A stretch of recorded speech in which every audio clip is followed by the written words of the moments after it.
Hytale gameplay was just released. Hello and welcome back to Hytale Truffle. Before we start, I would like you to hit that red subscribe button so that you never miss out on any of our videos. In today's video, we're going to talk about how Hytale gameplay was just released in June 2022. Let's get right into the video. The main character in Minecraft has a limited range of options that players are unable to adjust. Even if someone wanted to add something, their options would most likely be limited, which makes logical sense. If the given opportunity, gamers may build a fully complete character from another game, resulting in a lawsuit against the game's creators. As a result, firms safeguard themselves by keeping an eye on such choices. This is why only Microsoft moderated skins and wardrobe apparels are available on the Xbox One versions of the game. The vast majority of people are against it, but this has been alleviated by the game's pocket model limits being loosened. This is exactly what Hytale is working on, with the goal of giving gamers this type of user-friendly engagement. Hytale will offer more customizability than its competitors, with clips even showing the two characters from the original Lion King movies, Timon and Pumbaa, and this is just the beginning of what we can expect in the future. Mantling.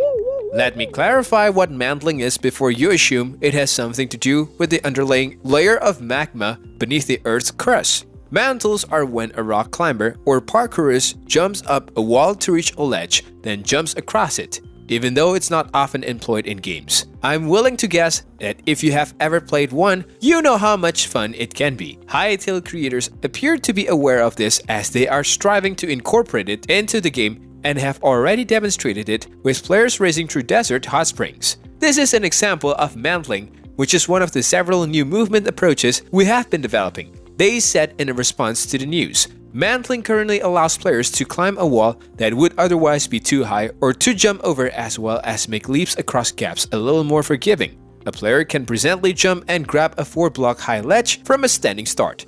That alone sets it apart from any other voxel-based game. They put it one of my personal faves, just in case the competitions wasn't already well prepared. The butt skit. The butt skit, unlike mantling, isn't as visible, but believe me when I say that learning how to utilize it will make doing anything else tough. But first, let's investigate why this is the case. It's a crouch level movement that allows you to pass through low-lying objects or holes without sacrificing speed like conventional crouching.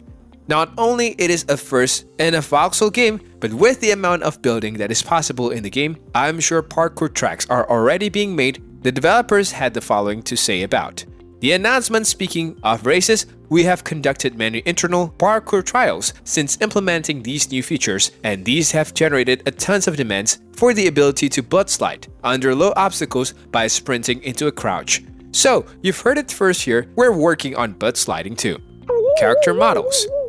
The primary character in Minecraft has a limited range of options that players cannot change. Even if someone desired to contribute something, their options would be limited, which is understandable. The producers would be shoot if gamers are permitted to construct a full-fledged character from another game. As a result, firms safeguard themselves by monitoring these possibilities. Only Microsoft-approved skins and wardrobe pieces are available on the Xbox One versions of the game. Despite widespread oppositions, the game's pocket mode has had its limits eased. In order to make the game more user-friendly, Hytale is actively working on it. Hytale will include more personalization possibilities than its competitors, such as snippets from the original Lion King films featuring Timon and Pumbaa, and this is only the beginning.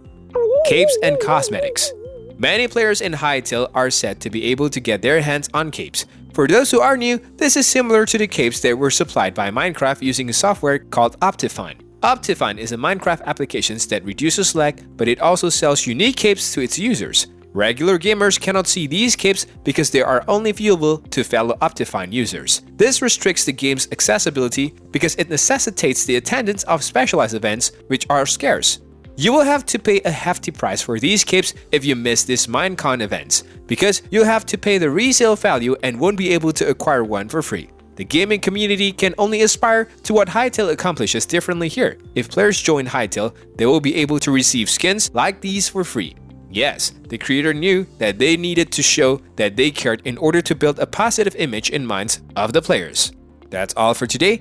I hope you liked the video. If you did, make sure you hit that like button and subscribe to the channel so that you never miss any amazing video from us.